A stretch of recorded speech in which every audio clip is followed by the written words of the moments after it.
Bureau chief Sanaullah Chandio Miro Khan जे UC Misri Khan Chandio जे गोड सैदुल्ला चांडियो में बुर्ज कंसल्टेंट फाउंडेशन तरफां DHO कंबर डॉक्टर शाहनवाज जतोई ऐं regional coordinator Burj consultant foundation Syed Waqas Ali Shah जे ताउन सां ADHO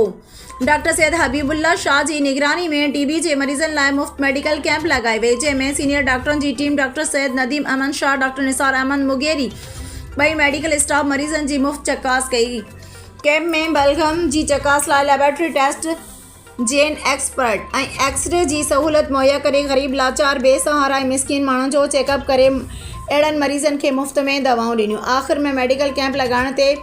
मोज़िज़िन ऐं ॻोठाणनि जिन में शबीर मसूद अहमद चांडियो, इल्ताफ़ हुसैन चांडियो, मोहम्मद इस्माइल चांडियो, अरबाब अली चांडियो, अल्लामा अवैस अहमद चांडियो, एडवोकेट असगर अली चांडियो, ज़ाहिद हुसैन चांडियो, सज्जाद हुसैन ऐं ॿियनि बुर्ज कंसल्टेंट डॉक्टरनि ऐं पूरी मेडिकल स्टाफ जो शुक्रियो अदा कंदे छो त हिननि मसीहाउनि जो किरदारु अदा कंदे वक़्त ते ग़रीब माण्हुनि जी तिबी चकास करे उन्हनि खे मुफ़्त में दवाउनि जो कोर्स ॾिनो।